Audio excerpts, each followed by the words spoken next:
कुदरत ने इस तरह बनाया है कि जब बच्चा पैदा हो जाता है और वो जो प्लेसेंटा है और जो ओलनाल है वो सब निकल जाती है, तो कुदरत दिमाग से ऐसे हार्मोन बनाता है कि वो एक किस्म का सिग्नल देता है और कहता है कि अब आप दूध बनाइए और उसको रिलीज़ करिए।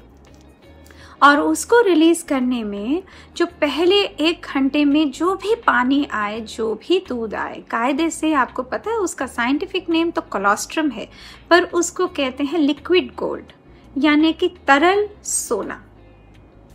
और उसको इम्यूनिटी बूस्टर भी बोलते हैं और उसको अमृत भी बोलते हैं, माँ का अमृत बोलते हैं।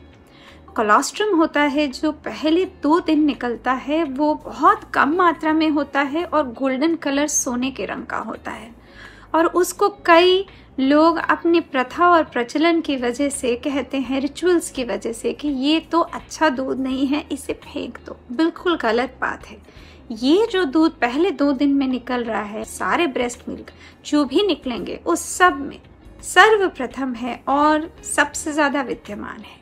ये जो दूध है इसके अंदर न केवल प्रोटीन, कार्बोहाइड्रेट, फैट, चर्बी होता है, बल्कि विटामिन होता है, खासकर विटामिन ए जो आँखों के लिए बहुत ज़रूरी है। और उसके भी ऊपर इसके अंदर एक इम्यूनिटी बूस्टर होता है जो कि IgG एंटीबॉडीज़ होते हैं। और इसके अंदर WBC होते हैं, जो आपको पता ही होगा कि हमारे खून में जो RBC होता है वो तो रक्त बनाता है, हीमोग्लोबिन बनाता है, आयरन के साथ जुड़ा हुआ है। पर जो WBC होते हैं वो इन्फेक्शन से लड़ने के लिए, कोई भी कीटाणु जो हमें संक्रमित करे, इन्फेक्ट करे, उससे लड़ने के लिए बना है। तो यदि हमने पहले 2 दिन का दूध नहीं पिलाया तो बच्चे के अंदर WBC और इम्यूनिटी गए नहीं, तो फिर वो कैसे लड़ेगा इन्फेक्शन से।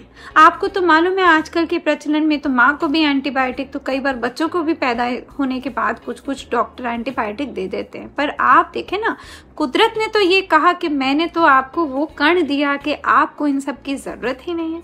और ये भी देखा गया है कि जो पहले 2 दिन में अपने बच्चे को दूध पिलाते हैं, वो बच्चे जो होते हैं उनकी इम्यूनिटी भी ज़्यादा होती है, इसलिए गले का, लंग्स का यानी फेफड़ों का, और इंटेस्टाइन यानी आंतड़ों की जो भी इन्फेक्शन होती है बहुत कम होती है। ये जो बच्चे हैं ये कब्ज भी से भी दूर रहते हैं, कॉन्स्टिपेशन भी नहीं होती। उसके बाद जब 2 दिन गुजर जाते हैं तो 2 दिन गुजरने के बाद जो दूध है वो लिक्विड गोल्ड कलर से बदल के सफ़ेद की तरफ आता है और वो नॉर्मल मिल्क है, जो नॉर्मल ब्रेस्ट मिल्क हम लोगों को आदत है देखने की।